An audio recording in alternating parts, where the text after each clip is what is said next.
Maraming salamat sa lahat ng sumusubaybay.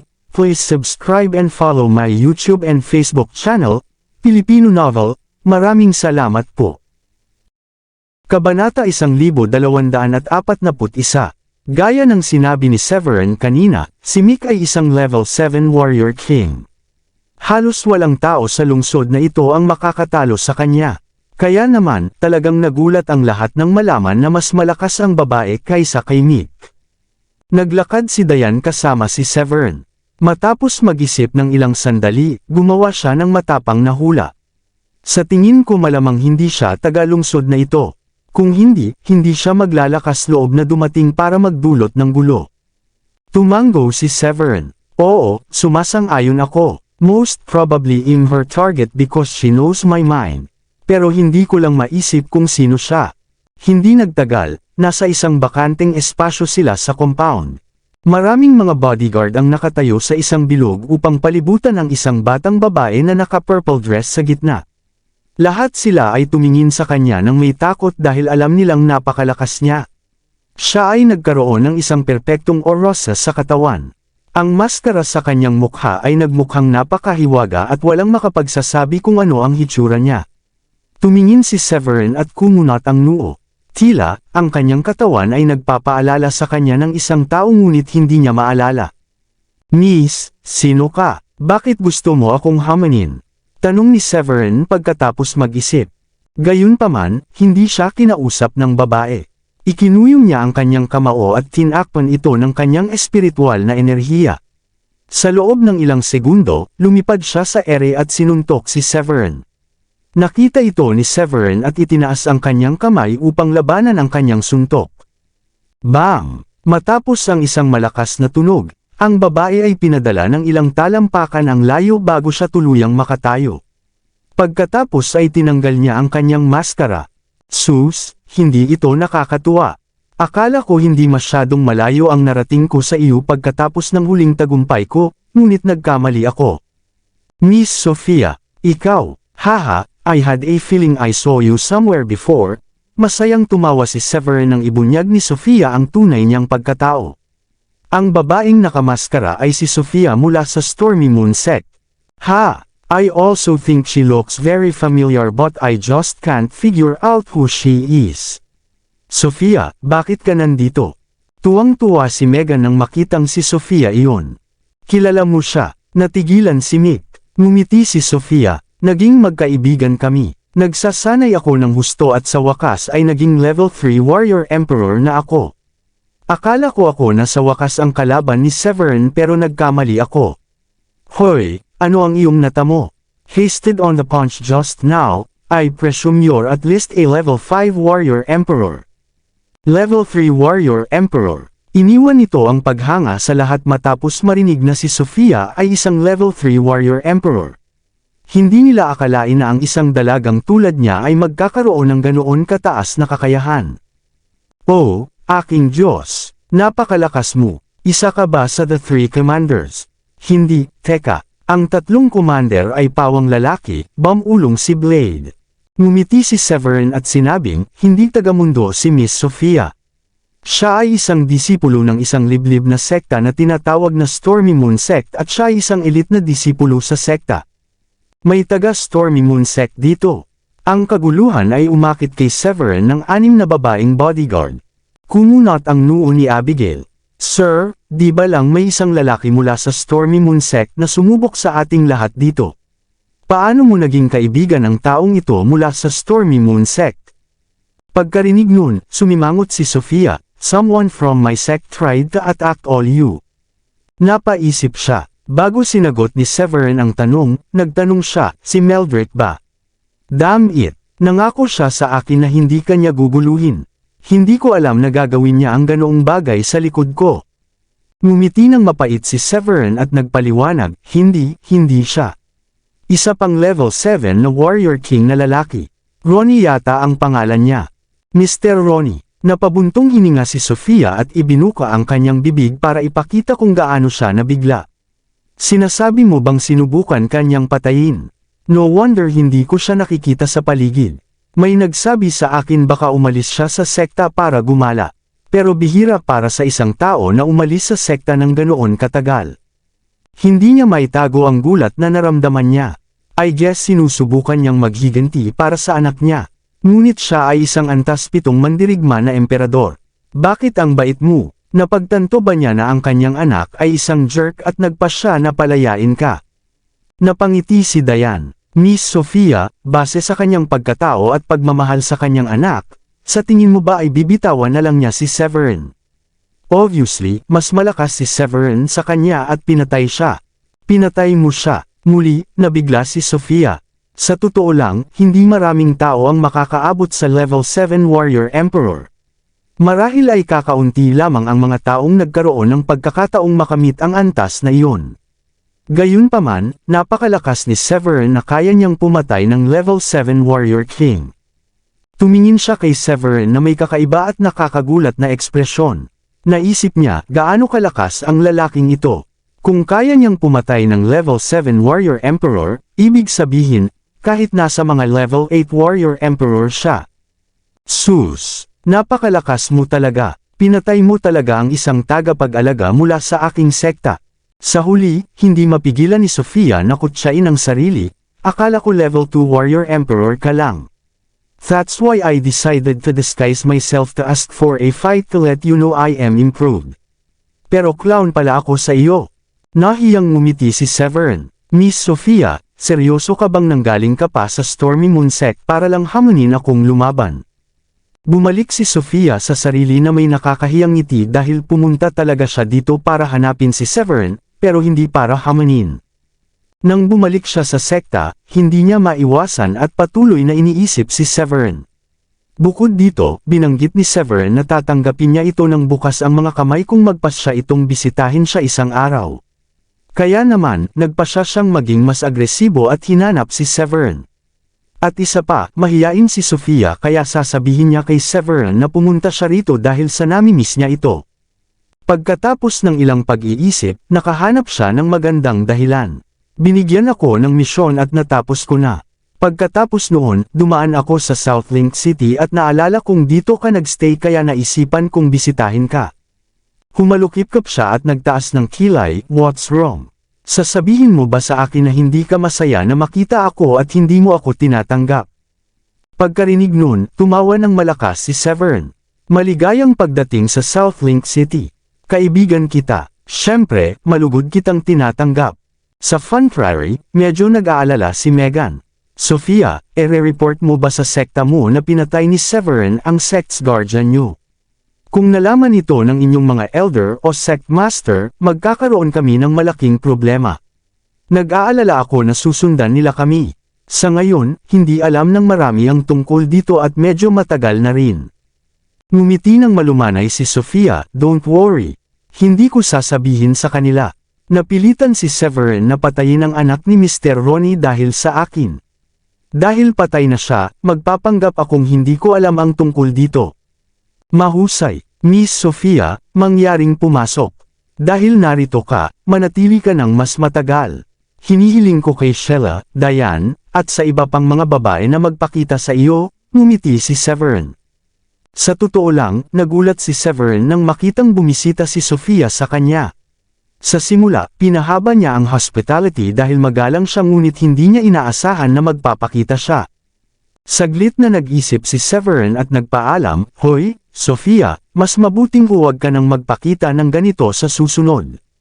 Tinakat mo talaga kami. Iniisip ko tuloy kung sinong kaaway ko ang pumunta dito para hanapin ako. Tinakpan ni Sofia ang bibig niya at tumawa. Yan ang gusto kong epekto. Gusto kong mag-iwan ng hindi malilimutang impresyon na may sorpresang pasukan. Ngumiti ng mapait si Severin. Babae, hindi yun sorpresa. It's so shocking that you almost scared the hell out of me. Gayunpaman, hindi ito binili ni Sofia. She rolled her eyes and said, That's too absurd. Sa tingin mo ba maniniwala ako dun? Sa tingin ko, ilan lang sa mga matatanda o ang aking sect master ang kapantay mo. Ang ibang tao ay hindi mo na kailangang isipin na hawakan ka. Hindi na kailangang sabihin, talunin ka. Biglang sabi ni Diane pagkatapos mag-isip ng mabuti. Miss Sofia, maraming bakanteng kwarto sa villa na tinutuluyan namin. Bakit hindi ka manatili sa iisang villa kasama namin? Walang pagdadalawang isip na pumayag si Sheila. Oo naman, mananatili ako ng ilang araw bago bumalik sa sekta. It's really hard for us to come out since busy kami palagi sa training sa sekta. Inaasahan ko ang isang magandang holiday. Sabi ni Sheila, tama. Kailangan mong magpahinga at magsaya. Pagdating nila sa villa, mas pinili ni Sofia ang second floor kaya pumili siya ng kwarto sa second floor. Dahil nandoon si Sofia, sinabihan ni Severin si Rachel at ang iba pa na bumalik na muna sa ngayon. Hiniling silang bumalik pagkatapos ng ilang araw.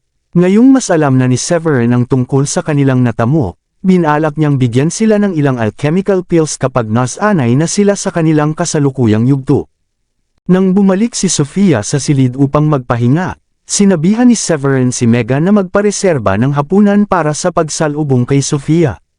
Sa kanyang natamo at kanyang kakayahan, dapat nilang tiyakin na siya ay malugod na tinatanggap at komportable habang siya ay panauhin sa kanilang lugar. Habang nagpapahinga si Sofia, pumunta sina Severin, Sheila, at Diane sa garden para mamasyal. Napangiti si Diane. Well, hindi ko inaasahan na pupunta dito si Miss Sofia para bisitahin tayo. Akala ko ang mga taong mula sa mga nakatagong sekta ay snob at ayaw sa mga tao sa mundo. Pagkatapos ng isang pause, patuloy niya, lalo na si Miss Sofia. Sa huling pagkakataon na nakita namin siya ay isang level 1 warrior emperor at ngayon ay umabot na siya sa level 3. She's so gifted but she didn't look down on us and treated us so nice and friendly. Sheila expressed her thoughts, siguro dahil niligtas siya ni Severin noon. Naaalala mo ba kung paano niya binaliwala ang gobernador ng lalawigan ng Skystream Province at ang mayor ng Skystream City? I bet she willing to talk to us because of Severin.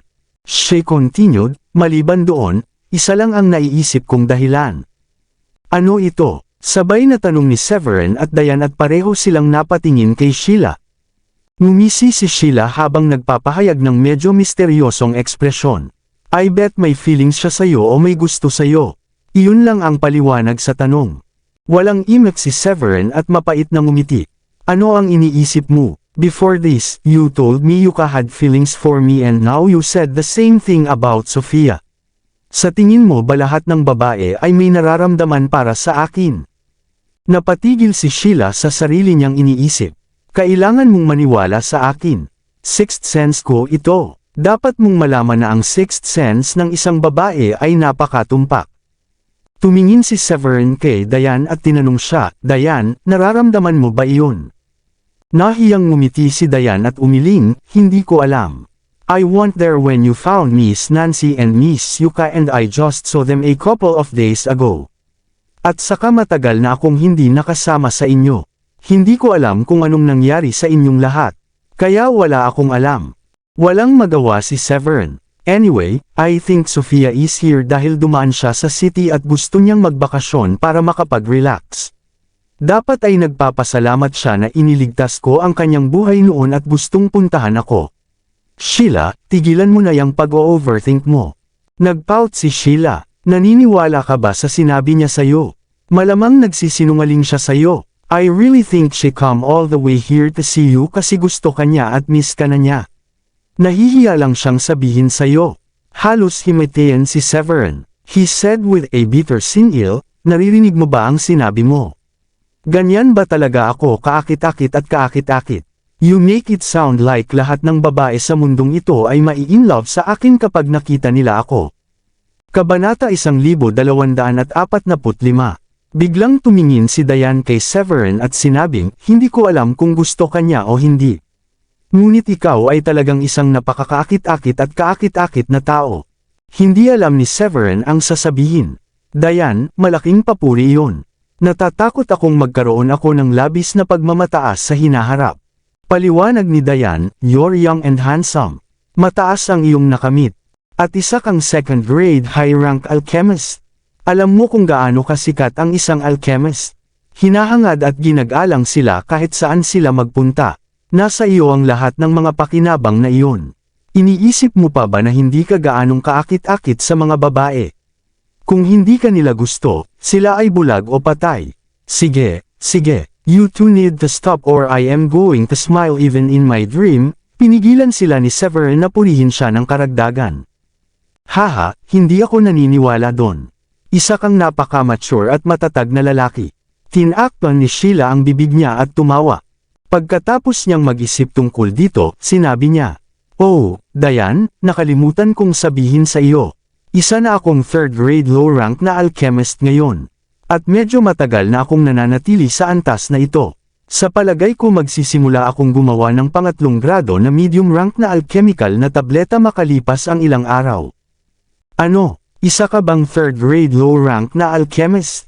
Nangangahulugan ba yun na maaari kang gumawa ng mga alchemical na tableta para sa mga mandirigmang emperador ngayon?" Ngayon lang nalaman ni Diane na ang kanyang asawa ay gumawa ng isa pang hakbang pasulong sa kanyang mga kasanayan sa alchemy at naging isang third grade low rank na alchemist. Ilang tao ang magugulat kung alam nilang si Severin ay isang third grade low rank na alchemist ngayon. Sa kabila ng gulat na ekspresyon ni Diane, kalmado pa rin si Severin na para bang nasanay na sa mga taong nakatingin sa kanya ng nakakagulat. Tumanggo siya, ngunit panatilihin ito sa iyong sarili. Huwag mong sabihin kahit kanino kasama sina tatay at nanay. Huwag magsabi ng kahit ano maliban kung mapipilitan ka. Magugulat ang lahat ng tao sa Dracodem kung may lalabas na mga salita. Ayokong makakita ng maraming malalakas na mandirigma at malalakas na manlalaban na pumupunta dito at pinipilit akong bigyan sila ng mga alchemical na tableta. Tumanggo si Diane. Don't worry, hindi ko sasabihin kahit kanino. Ngunit hindi mo ito maaaring itago bilang sikreto ng masyadong mahaba. Maliban na lang kung hindi mo ipapakita sa sinuman ang mga pangatlong grado ng mababang ranggo ng mga alchemical na tableta. Malalaman ng mga tao kapag nakita kanilang may kasama. Napaawang ang bibig ni Severin. Bigla niyang naalala na nagbigay siya ng third grade low rank alchemical pill kay Peter bago siya bumalik sa Southlink City. Nagsimula siyang makaramdam ng pag-aalala at sinabi, "Sa palagay ko kailangan kong tawagan si Peter ngayon at sabihan siyang ilihim ito." Dahil dito, kinuha niya ang kanyang telepono at tinawagan si Peter. Kumunot ang noo ni Diane sa nangyari at tinanong si Sheila, paano ito nalaman ng gobernador ng 9 Draco Provinces. "Wala kang binanggit tungkol dito kahapon." Sheila Simili Riley and said, "Napakaraming nangyari kahapon kaya halos nawalan ako ng boses matapos magsalita ng sobrang haba. Please don't blame me for skipping over some of the details, lalo na't nangyari ito bago kami bumalik." Naguguluhan si Diane kung paano magre-react doon. Sabi niya, "Bueno, malinaw mong ipinaliwanag ang lahat kahapon kaya nakikinig ang mga magulang ni Severin. Gusto rin naming marinig ang kwento. Sa tingin mo, masasabi mo ba sa amin ang nangyari sa governor ng lalawigan?" "There wasn't much, to be honest," sabi ni Sheila. Napatay ang leader ng gang ng Night Sky, kaya nakitulog ang kanyang anak na babae kapalit ng tulong ng mayor. Gayunpaman, pinatay siya ni Severin kasama ang ilang iba pang matatanda. Pagkatapos ng maikling paghinto, pagkatapos ay nagpatuloy siya. Ang tagapamahala ng 9 Draco Provinces ay naninirahan din sa 9 Dragon City, at siya ang nagtalaga ng alkalde. Maganda ang relasyon nilang dalawa noon pa man, kaya ang pagkilos ni Severin ng pagpatay sa alkalde ay maaaring gawing lumabas na paghamak sa gobernador ng lalawigan. Naunawaan ni Diane ang mga nangyari at tumanggo siya, "Nakikita ko. Kaya sinasabi mo na ang gobernador ng 9 Draco Province ay nagpadala ng ilang tao para manggulo." Tumawa si Sheila at sinabing, "They wouldn't dare to do that at all." Nasa ilalim sila ng impresyon na hindi nila kakayanin ang isang taong kayang pumatay ng napakaraming mga pinakamalakas na tao ng mayor. At muli, tiyak na hindi sila nasisiyahan pagkatapos ng lahat ng kawalang galang na iyon. Noon ay kung bakit sinubukan nilang magpakita ng pananakot upang subukan at humingi ng hustisya. Then, Sheila explained further, "Syempre, alam naman nating lahat na si Severin ay isang reasonable na tao na madaling kausap. Dahil siya ay nakikitungo sa isang gobernador ng lalawigan, siya ay naging magalang upang bigyan ng lalaki ng isang pahayag. Ipinaliwanag sa kanya ni Severin ang sitwasyon at binigyan pa siya ng isang third-grade low-rank pill para patunayan ang kanyang sarili." Mabilis na naintindihan ni Diane ang sinabi niya at tumanggo. "Nakukuha ko na ngayon. Nagtataka ako kung paano nalaman ng gobernador ng lalawigan na si Severin ay isang third-grade low-rank na alchemist. Ang kanyang antas ng kahusayan sa alchemy ay maalamat, at hindi ko akalain na maraming tao ang nakakita ng isang katulad niya noon. Napakahalaga ng mga uri ng pills na ito, kaya makatuwirang tiyakin ng gobernador ng lalawigan na si Severin ay isang third-grade low-rank na alchemist dahil si Severin ay casual na nagbigay ng isang katulad na rango na pill. Hindi nagtagal bumalik si Severin. Kumunot ang noo ni Sheila at nagtanong, "It's over so soon?"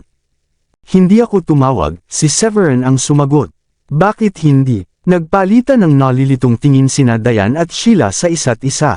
Kakaibang tanong ni Diane, hindi ka ba natatakot na sabihin nila sa ibang tao? Ngumiti si Severin at sinabing, pupunta ako, ngunit pagkatapos ay nagpasya akong huwag na lang. Simple lang ang dahilan niyan. Alam niyang magiging masama ang tingin niya sa kanya bilang isang gobernador ng lalawigan kung may makabalita. Nais niyang manatili sa mabuting pakikipag-ugnayan sa isang alchemist na tulad ko, kaya sigurado akong hihilingin niya sa kanyang mga tauhan na panatilihin itong confidential at maiwasan itong kumalat. Bukod, binigyan ko lang sila ng pangatlong antas na low-rank na tableta. Hindi ko sinabi sa kanila na isa akong third-grade low-rank na alchemist. Iyon ay magiging puro haka-haka sa kanilang bahagi, at maaari akong palaging manahimik sa halip na aminin ang mga paghahabol na iyon. Iyan ay mukhang makatwiran. Ang ginawa mo lang ay bigyan sila ng third-grade low-rank pill, pero hindi ibig sabihin na isa kang third-grade low-rank alchemist, nakangiting sabi ni Sheila. Kung tatanungin nila, maaari mong sabihin sa kanila na nagkataon na nakita mo ang tableta na iyon, o may isang misteryosong matandang lalaki ang nagbigay nito sa iyo. Hindi napigilan ni Severin ang matawa nang marinig iyon. Pininauna ng gobernador ng lalawigan ang tableta na iyon sa abot ng kanilang makakaya, kaya dead end ito para sa kanila hanggat hindi ko inaamin na binibigyan ko siya ng tableta na iyon. Lumiwanag ang mga mata ni Sheila pagkatapos marinig iyon, at ganoon din si Diane. Hehe, matalino kang tao. Nakangiting sabi ni Diane. Dumating ang gabi, at medyo nasasabik ang pamilya Shanahan matapos malaman ang background ni Sofia. Pagkatapos ng lahat, matagal na nilang narinig ang tungkol sa ilang mahiwagang puwersa na umiiral sa mundo. Ang mga puwersang ito ay mas malakas kaysa sa isang Diyos ng digmaan at mas nakakatakot kaysa sa isang commander. Si Sofia ay nakialam sa gayong mga puwersa, at siya ay isang piling disipulo sa isang liblib na sekta. I bet ang sekta mo ay nakaipon ng maraming kayamanan. Tama ba ako, Miss Sofia? Marami ka bang kapwa-alagad? Gaano kataas ang tagumpay ng iyong mga nakatatanda? Pagkarating ng lahat sa restaurant, tumawag si Stanley ng ilang baso ng alak at tinanong si Sofia ng kung ano-anong tanong. Napakunot naman ang noo ni Sofia nang marinig iyon at tila napahiya. Tumingin si Severin sa kanila at gumawa ng isang punto upang paalalahanan si Stanley. Mga sensitibong tanong yan, Stanley. Hindi niya kayang gawin ang lahat ng iyon sa sinuman. Ikaw ay kumikilos na parang tagakuha ng sensos, alam mo. Iyan ay hindi masyadong mabuti ngayon, ito ay nagpapakita ng medyo kabastusan. Awkwardly chuckled ni Stanley habang nagkakamot ng ulo at napangiti sa kahihiyan. Paumanhin tungkol doon. Hindi ako masyadong nag-iisip. Hulaan ko babalik na lang ako sa pag-inom. Agad siyang nagbuhos ng mas maraming alak sa sarili at sabay-sabay na ininom ang lahat. Inilagay siya ni Megan sa lugar at tinanong, nagpaplano ka bang sabihin ang lahat ng iyon sa iyong mga tagahanga? Deserve mong hampasin kung ganoon. Kaagad na ikanaway ni Stanley ang kanyang kamay at sinabing, no, I wouldn't do this kind of thing just for views. Na-curious lang ako, I swear. May naalala tuloy si Megan at nagtanong sa kanya, I heard that you're a super internet celebrity now, maraming fans ka na ba? Ilan? Nagmalaki ang tingin ni Stanley nang sabihin niya iyon. Oh, hindi gaano. Mayroon lang akong halos 70 milyong tagahanga, at sana ay malagpasan ko ang 100 milyong marka sa taong ito. Nagulat si Severin sa narinig, nagbibiro ka ba? Fan mo ba talaga silang lahat? Aaminin ko, nagulat talaga ako. Itinaas ni Stanley ang kanyang baso ng alak, nag-toast kay Severin, at sinabing, aba, itinataas ko ang basong ito sa iyo, Severin. It's all thanks to the bet we had that. I got the chance to find my calling. Ganyan ako naging celebrity sa internet. Tumigil si Stanley at huminga ng malalim para sa dramatic effect. I wouldn't be where I am if it were not for you. Hindi inaasahan ni Severin na sasailalim si Stanley sa ganoong matinding pagbabago ng pagkatao. Sa halip na magtanim ng sama ng loob kay Severin para sa tinatawag na parusa, tila hindi kapani-paniwalang nagpapasalamat siya kay Severin. Itinaas ni Severin ang kanyang wine glass at natatawang sabi, "Haha, I guess that's fate for you." Sandali lang. Ano ang pinag-uusapan ninyong lahat? Hindi ko magawang gawin ang ulo o buntot ng iyong pag-uusap. Nalilito si Sofia. Kaya sa pagkakaintindi ko ngayon, naging isang internet celebrity ka dahil natalo ka kay Severin at kailangan mong parusahan. Awkward na ngumiti si Stanley. Hehe, tama. Kumita ako ng higit pa sa sapat na pera pagkatapos maging isang internet celebrity, at higit sa lahat, kamakailan ay nilapitan ako ng isang direktor ng pelikula upang gumawa ng isang pelikula. Ito ay palaging isang panghabang buhay na pangarap ko, at I'm pretty stoked na ako ngayon ay may pagkakataon na gawin ito na magkatotoo. Malinaw na walang pakialam si Stanley sa pera, na maaari siyang kumita sa pagkuha ng trabahong iyon. Wala siyang gusto na higit pa sa pagiging artista. Ngumiti ng pilit si Sofia at sinabing, I don't get it. Paano ka naging internet celebrity pagkatapos mong parusahan? Ngayon na curious ako sa nangyari. Awkward na sagot ni Stanley, well, Miss Sofia, hindi ako maaaring maging direkta tungkol dito. Tinakpan ni Megan ang bibig niya at tumawa. E-download lang ang isa sa mga video streaming apps na iyon at hanapin ang kanyang pangalan. Siya ang unang video sa listahan. Makukuha mo ang iyong sagot pagkatapos mong panoorin ito. Ngumiti si Sofia, kahit na siya ay isang elite na disipulo ng isang liblib na sekta, ang kanyang pag-usisa ay nakuha sa kanya at agad niyang na-download ang app. Hindi nagtagal ay nakita niya ang malabong video at natuwa siya sa kanyang nakita. She then blushed ng bahagya at sinabing, I didn't expect such a young man like you to have such a wild side. Siguradong nasa iyo ang aking suporta. Awkwardly smiled Stanley, and after thinking about it, he reminded her out of habit, don't forget to like the video. At e-click at e-follow habang ikaw ay naririto. Masarap magkaroon ng isa pang tagahanga. Muling tumawa si Sofia nang marinig iyon. Habang ginagawa iyon, nagtanong ng isa pang tanong. Marami kang tagahanga, ano ang pinagkaiba ng isang fan na tulad ko? Hindi ako nakakasabay sa mga bagay na ito, at malamang na hindi rin ako palaging online. Sa kabaligtaran, paliwanag ni Stanley, isang malaking karangalan ang ma-follow ng isang magandang babae na tulad mo, Miss Sofia. Mas mataas ang status mo kaysa sa akin, at maaari mo akong patayin sa isang pitik lang ng daliri. Mas magiging masaya ako kung e-follow mo ako. Ang kanyang mga salita ay muling nagpatawa kay Sofia, talaga. Sa totoo lang, medyo nagulat ako na ang isang internet celebrity ay magiging ganito kadaling lapitan. Sinabi ni Stanley, ang aking bayaw ay ang gobernador ng county. Kung kaya niyang panatilihing mababa ang profile noong tinawag siyang master ng 4 Great War Gods, wala nang dahilan para gawin din yun ng isang celebrity internet na tulad ko. Pinahahalagahan ko kung ano ang mayroon ako ngayon, higit pa sa maaari kong hilingin. Ngumiti si Stanley at sinabi, ang layunin ko ay maabot ang 100 milyong tagahanga. Ngayong na-follow mo rin ako, isa pang fan na mas malapit sa target ko. Ang saloobin ni Stanley ay gumawa ng 180 turn kumpara sa dati. Siya ay naging isang mapagpakumbaba at walang malasakit na tao, katulad ng kasabihang alibughang anak.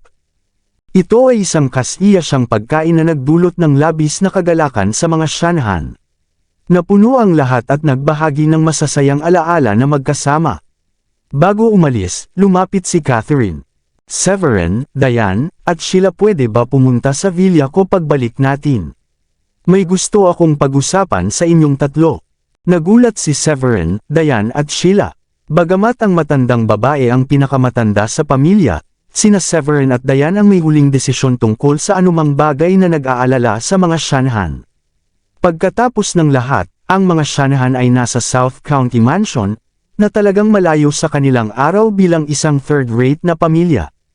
Para sa kadahilanang iyon, ang matandang babae ay hindi kailanman nagtanong tungkol sa mga gawain ng Shanahan at ginugol ang kanyang mga araw ng walang humpay. Nagulat si Severin at Diane nang biglang gusto silang kausapin ng matandang babae. Oo naman, Lola, bagamat naguguluhan silang tatlo, tumanggo silang lahat bilang pagsang-ayon at wala nang sinabi pa na karagdagan. Hindi nagtagal ay umuwi na ang lahat at bumalik sa kani-kanilang mga villa. Dumating sina Severin, Diane, at Sheila sa villa na tinutuluyan ni Catherine. May problema ba, Lola? Lumapit si Diane at nagtanong. Napangiti ang matandang babae at sinabing, sigurado akong alam ninyong tatlo na dati ang tingin namin sa sarili namin ay may disenteng buhay. Nako, iyon ay dahil lamang kami ay mula sa isang napakaliit na lungsod, at ang aming katayuan noon ay isang pangatlong antas na pamilya lamang.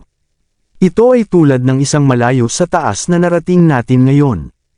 Pagkatapos, ang matandang babae ay naging emosyonal. Ang ating pamilya ay gumawa ng ganoong pag-unlad sa malaking bahagi dahil sa iyo, Severin. Napakahusay mo, at naniniwala ako na ikaw ay isang pambihirang tao. Kumunot ang noo ni Severin, salamat sa mga papuri mo, pero hindi mo naman ako pinatawag dito para lang purihin ako, diba? Kabanata 1250. Tumawa si Catherine at sinabing, syempre hindi. Ang sinusubukan kong sabihin ay ang tradisyonal na lipunan ng tao na kinaroroonan natin ay maaaring masyadong maliit para sa iyo.